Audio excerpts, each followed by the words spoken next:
In the previous episode, we traced the first breath, from a Neanderthal bone in Slovenia to the flutes of ancient China and Egypt.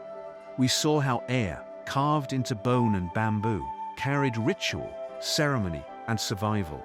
But now we ask, how do we make sense of this great variety of voices? How can we compare a conch shell in the Pacific to a panpipe in the Andes, or a ney in Cairo to a silver flute in Vienna?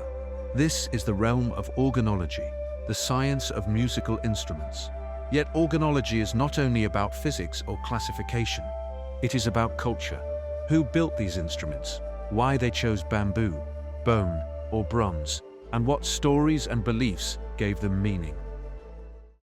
A ney in Egypt or Turkey is not just a flute. It is a sacred voice in Sufi ritual and a building block in Middle Eastern traditions and native sounds. A didgeridoo in Australia is more than a drone. It is a bridge to the dreamtime, the world of spirits. A conch shell in Polynesia can summon gatherings, mark ceremonies, or call warriors. Organology lets us see instruments as more than objects. They are cultural artifacts, storytellers, and witnesses to history. And to study them, we need systems, categories, and names. That is where our journey continues. In everyday life, we classify instruments by habit: woodwinds, brass, strings, keyboards. But these labels are often misleading. A saxophone, made of brass, is called a woodwind because it uses a reed. A flute, once carved in wood, is now usually silver, but still lives in the woodwind section. And the piano, some say it's percussion because hammers strike the strings. Others call it a string instrument. While the organ, often grouped with keyboards, is in truth a wind instrument, air through pipes. These everyday categories reflect convenience, not science. They tell us where the player sits in an orchestra, not how the instrument works. To solve this, two scholars, Erich von Hornbostel and Kurt Sachs, created a new map in 1914. They asked a different question: what is vibrating? This system, the Hornbostel-Sachs classification, became the international language of organology, letting us compare a Balinese gamelan, a Scottish bagpipe, and a Brazilian berendal with equal respect. Today, we zoom into the aerophones, the breath-driven voices of the world. In the Hornbostel-Sachs system, aerophones divide into four great branches. The first are the edge-blown flutes, where air is split against a sharp rim, as in the ney, the bansuri, or the recorder. Then come the reed aerophones, which use a vibrating reed to set the air in motion. Instruments like the clarinet, oboe, zurna, or the chanters of bagpipes.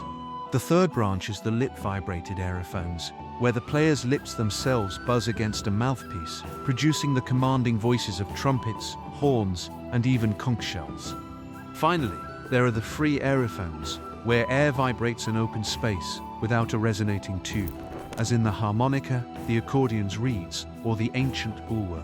And within these categories, my countless hybrids. Double pipes that drone and sing at once, bagpipes that store breath in leather reservoirs, vessel flutes that trap air in a clay sphere. The classification is not perfect. Cultures don't always fit in tidy boxes, but it gives us a grammar, a way to say, this sound comes from air striking an edge, this one from a reed, this one from lips. From this framework, the incredible diversity of aerophones becomes legible. Flutes are air sharpened into song, but there are many ways to make that happen. End-blown flutes, like the ney, shakuhachi, and kaval, are played by blowing straight into the top, directing the air against the rim, instruments that are intimate and expressive, but difficult to master, demanding precise control of angle and lip. Side-blown flutes, such as the bansuri or the Western concert flute, are held sideways and played by blowing across a hole, allowing for fluid sides, pitch bends, and a sound that can merge almost seamlessly with the human voice. Then there are the duct flutes, the recorder, tin whistle, and Native American flute, which solve the challenge of airflow with a built-in channel that guides the breath into a sharp edge, producing a pure, steady tone with ease. Every type tells us something about culture. Duct flutes spread as teaching tools, easy to play. Side-blown flutes dominate in art music, giving wide range and control. End-blown flutes remain voices of mysticism and solitude. The simple act of how the breath meets an edge reshapes a culture's music. Reeds transform breath into buzz. A single reed, like in the clarinet or saxophone, vibrates against its mouthpiece, producing a warm, flexible tone. A double reed, two blades pressed together, creates a tighter, more penetrating sound, perfect for cutting through outdoor procedures. From the oboe in a symphony hall to the zurna at a village wedding, the reed carries intensity. Together, reeds and horns expand the expressive palette, from whispering clarinets to blaring brass, from wedding cries to military signals. All still powered on the same breath, all still powered by the same breath inflection. At the heart of every aerophone lies a simple truth. Sound begins when air vibrates. When we blow into a tube, the stream of air sets the air inside into motion. The particles collide, compress, and release, pushing each other forward in a chain reaction. It's the same effect we hear when wind rushes past the edge of a window or whistles through a keyhole. These vibrations travel as waves, and their speed is what we call frequency. How many times per second the air pulses back and forth. To picture this, think of ripples on water. When the ripples are close together and fast, the pitch is high. When they are wide and slow, the pitch is low. The speed of sound in air is almost constant at a given temperature, around 340 meters per second. What changes then is the distance the wave must travel.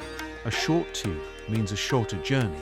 The wave bounces quickly and produces a high pitch. A long tube stretches the path, so the wave takes more time and the pitch falls.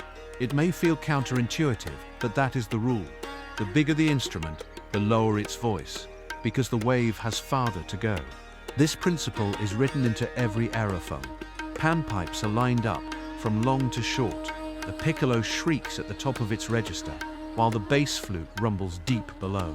And the trombone can glide across the scale simply by sliding its tubing, stretching and shortening the air column in real time.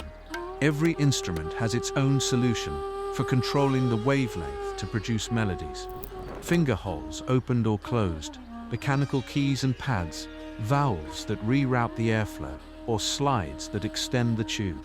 All are variations on the same law of physics.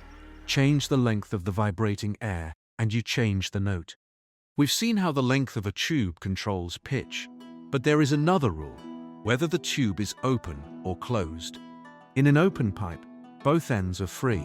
The air reflects at each opening, and the wave can move quickly back and forth. This allows higher frequencies to fit inside, such as a variety of flutes or the pipe organ. A closed pipe is different. One end is sealed, often by a reed or by buzzing lips. That boundary slows the wave and limits the possible vibrations. The result is a lower register.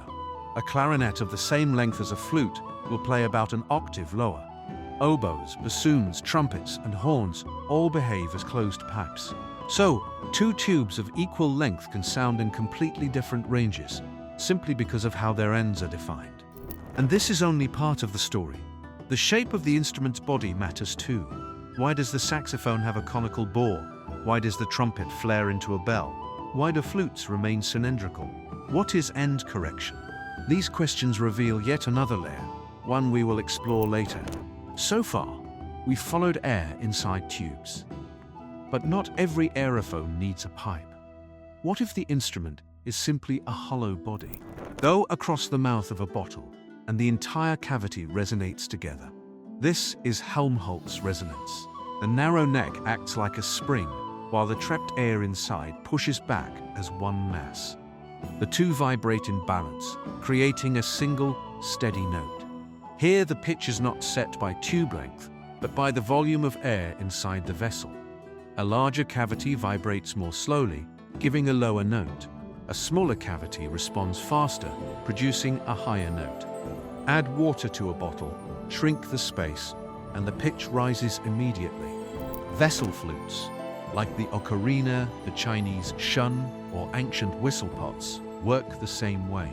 Their tone holes don't lengthen or shorten a tube. Instead, They change how much of the cavity is active. Closing a hole increases the air volume and lowers the pitch. Opening a hole reduces the volume and raises the pitch. Whistle flutes reveal another path for sound, one where a hollow space itself becomes the instrument. And they remind us that aerophones are full of surprises.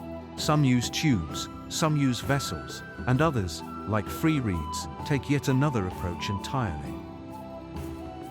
The air vibrates, but the body gives it shape. And across the world, cultures built their instruments from what nature placed in their hands. In the Middle East and Mediterranean, cane reed grew along riverbanks, hollow and ready for music. From it came nays, cavals, and arguls, instruments whose form was written by the plant itself. In Africa, gourds became resonators. In Asia, bamboo forests turned into flutes from China to India. In the Americas, clay was molded into vessel flutes, like the ocarina and the whistle pot. Each culture maintained the legacy of its resources, turning nature into tradition. In Europe, the story took another turn. Early flutes and recorders were carved from wood, but advances in metalworking brought silver flutes and brass trumpets. Industrialization accelerated the pace. Theobald Bohm reinvented the flute with a system of mechanical keys, expanding its range and precision. Adolf Sachs transformed the clarinet into the saxophone, creating an entirely new voice for modern music. Today, the spectrum of materials is wider than ever. Plastics, resins, glass, alloys, even gold. Mass production makes flutes and recorders available for $1, once instruments reserved for nobles and courts. At the same time, high-precision CNC machining and 3D printing allow makers to push boundaries in design, reviving ancient forms and inventing new ones. Materials carry history, but they also open doors. A ney cut from cane under the right sun holds centuries of tradition. A 3D printed ocarina points to the future. Both remind us that the substance of an instrument is never neutral. It is a choice shaped by culture, by technology, and by time. From flutes and reeds to horns and vessels, the language of air is vast and unending. Each culture shaped it, each era transformed it.